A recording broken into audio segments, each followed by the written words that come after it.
Bonjour à tous, bienvenue à cette nouvelle séance de TD d'algèbre. Aujourd'hui, nous allons commencer la deuxième série d'algèbre.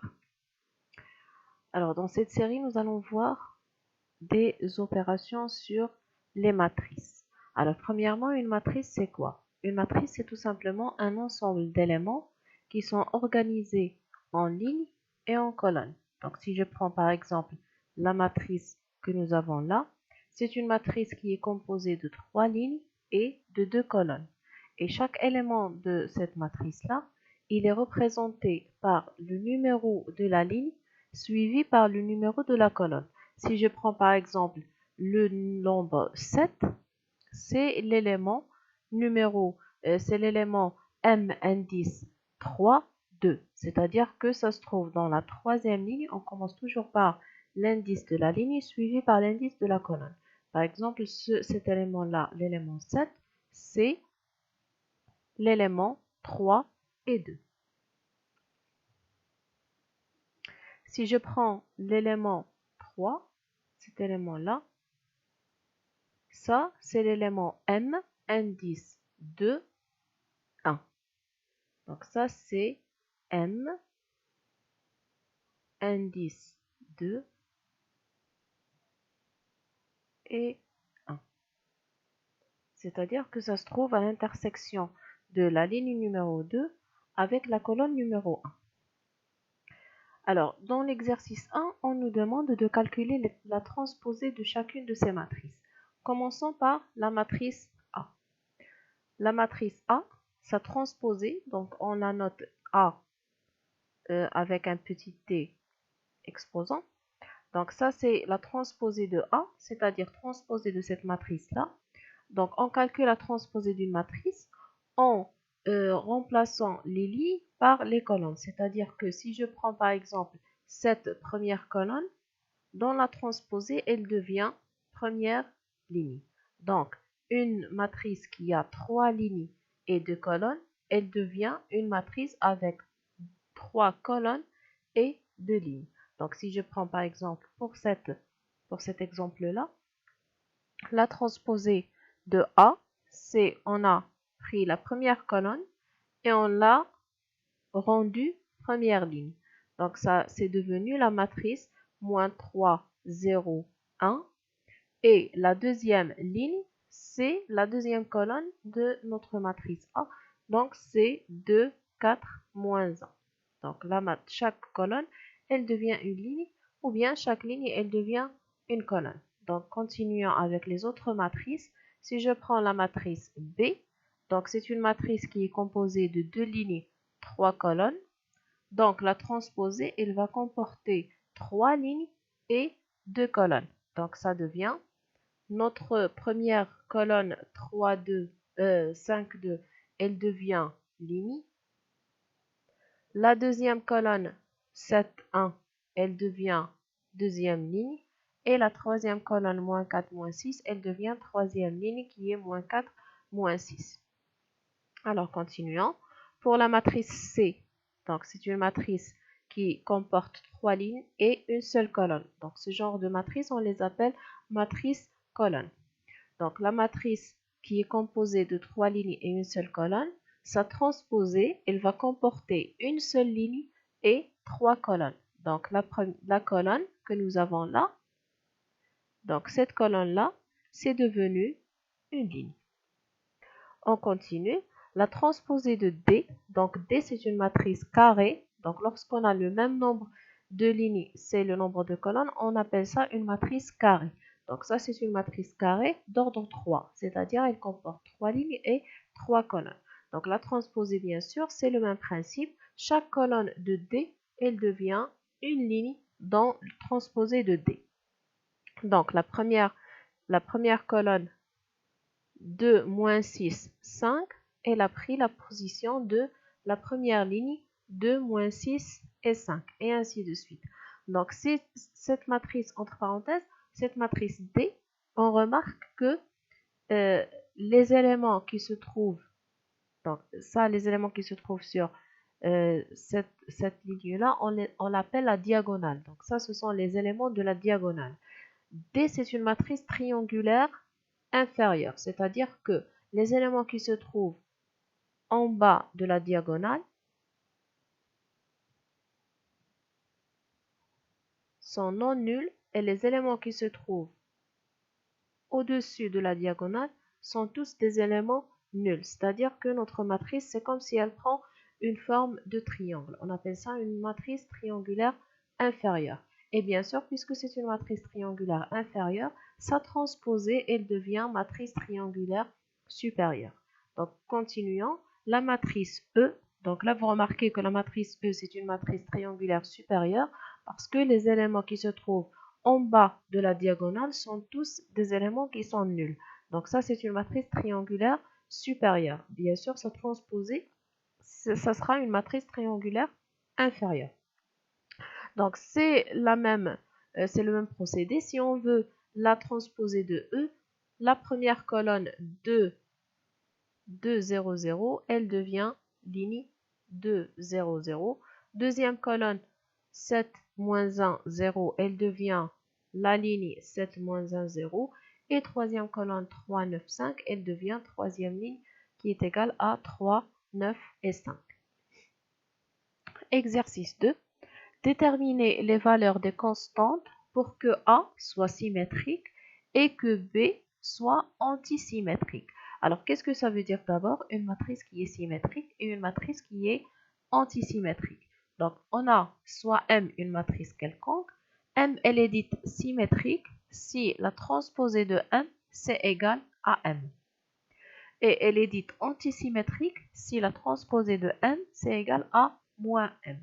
Alors maintenant, nous allons essayer de déterminer les valeurs de A, B et C de telle sorte que A soit une matrice symétrique. C'est-à-dire que les éléments qui se trouvent en haut, au-dessus de la diagonale, coïncident avec les éléments qui se trouvent en bas de la diagonale. Alors, si on suppose que A est symétrique, ça veut dire que sa transposée égale à elle-même. C'est-à-dire A transposée de A, c'est égal à A. Donc, calculons la transposée de A. Alors, transposée de A, donc là, on a remplacé la matrice A par sa valeur. Donc, ça veut dire que la transposée de cette matrice, c'est égal à la même matrice. Donc, la transposée de cette matrice, qu'est-ce qu'elle devient? Donc, d'après ce qu'on a vu dans l'exercice précédent, la transposée, c'est lorsque les lignes deviennent des colonnes. C'est-à-dire que la transposée de cette matrice, ça sera la matrice 2, 7, B. Donc, la première ligne qui est égale à 2, 7, B, ça va devenir la colonne 2, 7, B. Deuxième colonne, c'est A, moins 1, 9. Et troisième colonne, bien sûr, c'est 5, C et 5. Donc, ça, c'est la transposée de A égale à la matrice A. Donc, normalement, lorsque nous avons une matrice qui est égale à une autre matrice, ça veut dire que chaque élément, il est égal à l'élément qui se trouve dans la même position dans la deuxième matrice. C'est-à-dire que à partir de cette égalité-là, nous aurons chaque élément égal à l'élément qui se trouve dans la même position. C'est-à-dire que nous allons se retrouver avec un grand système qui sera sous la forme donc 2 égale à 2, c'est normal.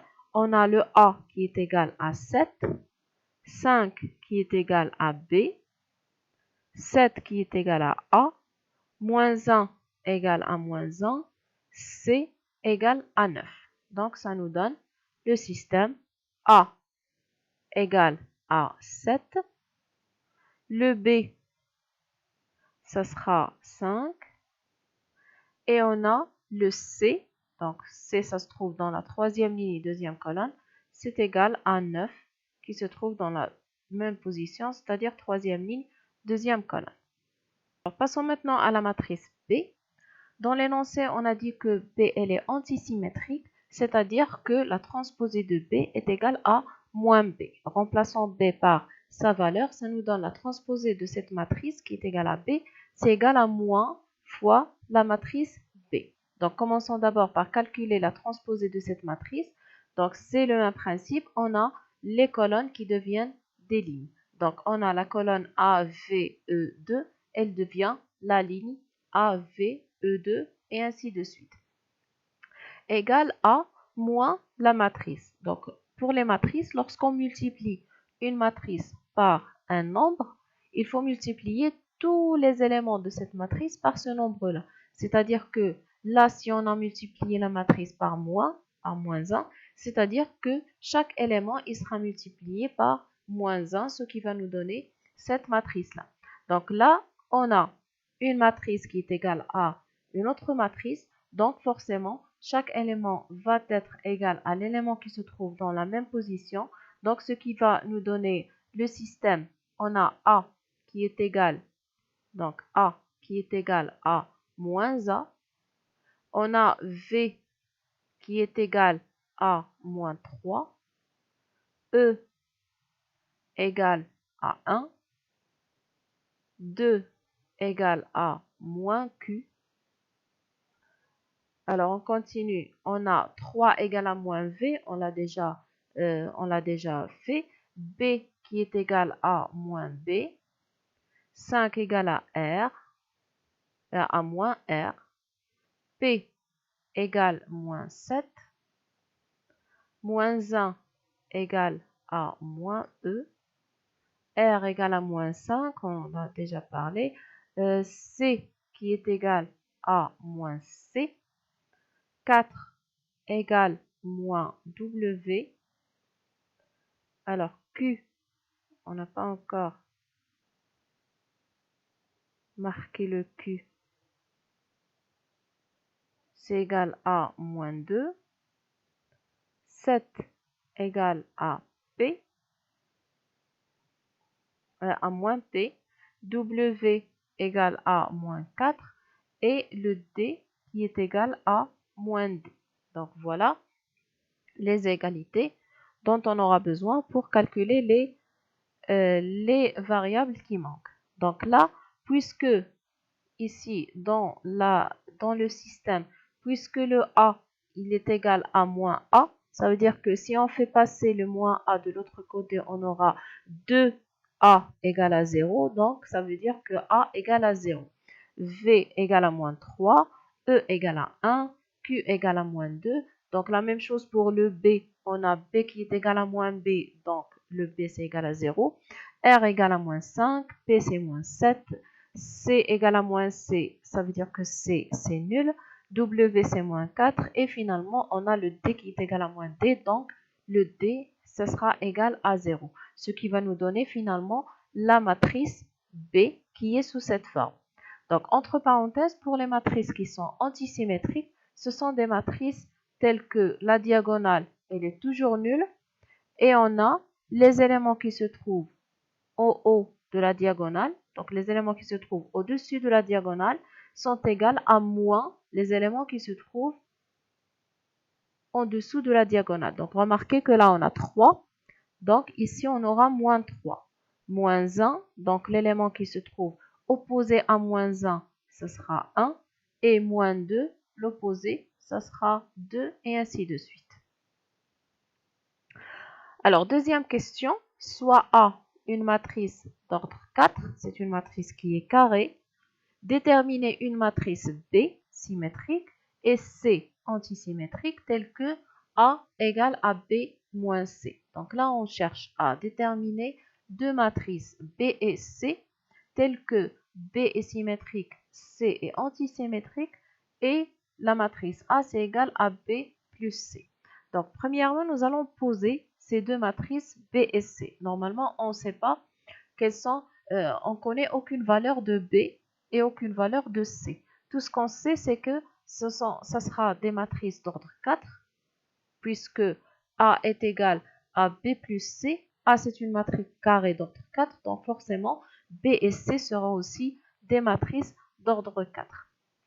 Alors, puisque B, c'est une matrice symétrique, donc nous allons poser B de la façon suivante. Donc, A, donc on va donner une variable A, B, C et D. E, F, G, H, I, J. Donc là, j'ai posé juste les éléments qui se trouvent sur la diagonale et les éléments qui se trouvent au-dessus de la diagonale. Puisque c'est une matrice qui est symétrique, ça veut dire que les éléments qui vont se trouver au-dessous de la diagonale ce sont les mêmes qui se trouvent au-dessus. C'est-à-dire que puisque nous avons ici un B, donc, c'est-à-dire que les éléments qui se trouvent sur cette ligne seront les mêmes. Donc, les éléments qui vont se trouver sur cette première ligne seront les mêmes éléments qui vont se trouver sur la première colonne. C'est-à-dire que sur la première colonne, on aura A, B, C et D. La même chose pour la deuxième ligne. Les éléments qui se trouvent de ce côté-là sont les mêmes qui vont se trouver de ce côté-là. C'est-à-dire que dans la deuxième colonne, elle va être terminée par F et G. De même, pour la troisième colonne, elle va se terminer par I. Et là, bien sûr, pour la quatrième colonne, on a déjà l'élément J. Alors, on a posé B, c'est une matrice symétrique qui est égale à ça. Maintenant, on va poser C, une matrice antisymétrique. Donc, on a dit tout à l'heure que les matrices qui sont antisymétriques, les éléments de la diagonale sont tous égaux à 0. Maintenant, qu'est-ce qu'il nous reste à remplir les éléments qui se trouvent au-dessus de la diagonale? Donc, on va poser ça A', B', C', D', E', F', et les éléments qui vont se trouver au-dessous de la diagonale seront moins les éléments qui se trouvent en dessus.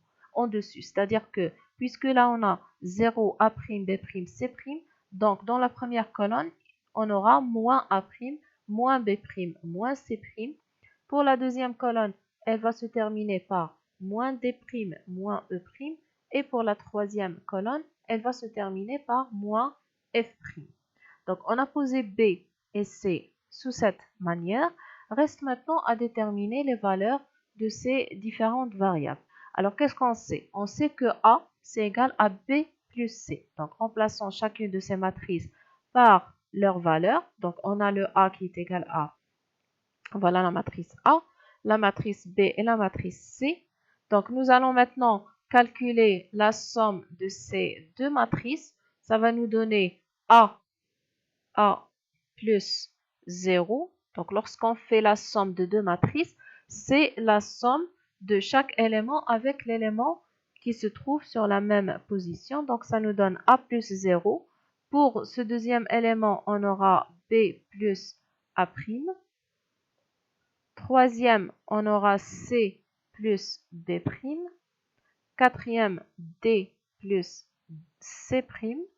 Et ainsi de suite. Donc, ce qui va nous donner la matrice qui est égale à cette matrice.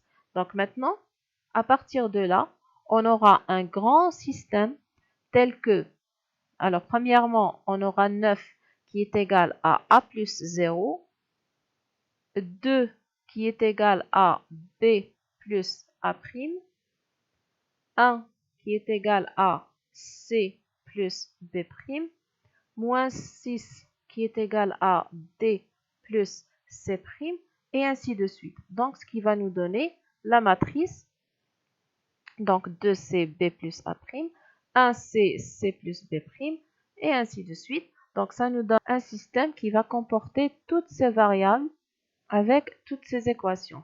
Mais même si vous voyez qu'il y a beaucoup de variables et beaucoup d'équations, vous allez remarquer que chaque deux équations, elles sont indépendantes des autres. Donc, vous remarquez que par exemple ici, on a le B et le A' ne figurent pas dans les autres équations, ils figurent juste dans ces deux premières équations. Donc, si on veut par exemple, à partir de ces deux équations, je veux déterminer le A' et le B, je peux, donc bien sûr vous pouvez appliquer la méthode que vous voulez, je peux par exemple écrire B en fonction de A', c'est-à-dire que là j'aurai B égale à 5 plus A', je vais la remplacer dans la première et comme ça, j'aurai juste le A' et déterminer le A', puis la remplacer pour déterminer le B. Moi, je vais faire autre chose. Je fais par exemple la somme de ces deux équations. J'aurai B plus A' plus B moins A'. Donc, le A' va être simplifié. Donc, 2B, ça sera égal à 7. Donc, B, c'est 7 sur 2. Donc, A, bien sûr, c'est 9. B, c'est 7 sur 2. Si je remplace B dans la deuxième ou bien dans la troisième, j'aurai le A', c'est moins 3 demi. Donc, ainsi de suite. Je procède de la même manière pour les autres pour les autres équations, j'aurai finalement la valeur de chacune de ces variables. Donc, j'aurai la matrice B, ça sera la matrice suivante. Donc, je vais remplacer le A, B, C. Donc, chaque variable, elle a été remplacée par sa valeur. Et pour le C, la même chose. Alors, troisième question, que peut-on dire d'une matrice qui est à la fois symétrique et antisymétrique? Qu'est-ce que ça veut dire, symétrique et antisymétrique? Posons A par exemple, ou bien posons M une matrice qui est à la fois symétrique et antisymétrique. Donc, si M, elle est symétrique, ça veut dire que sa transposée, c'est égal à M. Et si M, elle est antisymétrique, ça veut dire que la transposée de M, c'est égal à moins M. Donc d'après ces deux équations, ça veut dire que M, c'est égal à moins M. Donc, si M, elle est égale à moins M, je peux passer le moins M de ce côté-là. Donc, les opérations de plus et de moins pour les matrices, c'est la même chose que ce qu'on fait pour les réels. Donc, je vais passer le moins M de ce côté. J'aurai 2M qui est égal à 0. Donc, la matrice M, elle est égale à 0.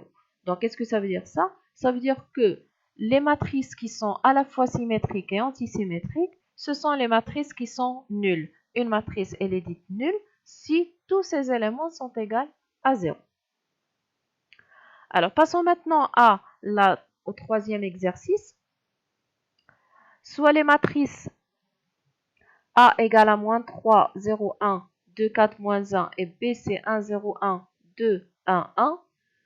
Alors, premièrement, trouver une matrice C telle que A moins 2B moins C est égal à 0. Donc, si on a A moins 2B moins C égale à 0, nous on cherche la matrice C. Donc, nous allons faire passer les termes qui ne contiennent pas le C, je vais les faire passer de l'autre côté. Donc, j'aurai C qui est égal à moins A plus 2B. Donc, je remplace la matrice A par sa valeur et la matrice B par sa valeur.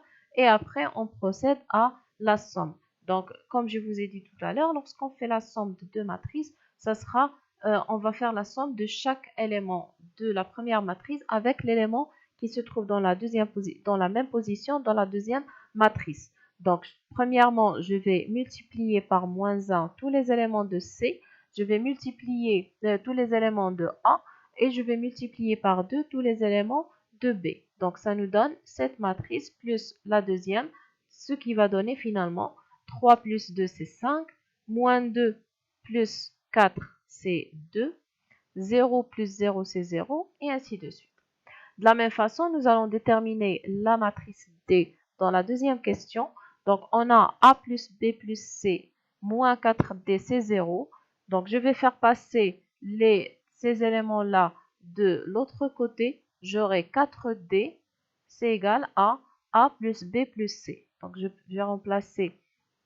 Donc là, puisqu'on cherche le D, ça veut dire que D, c'est 1 sur 4. La somme de A, B et C, remplaçant A, B et C par leur valeur.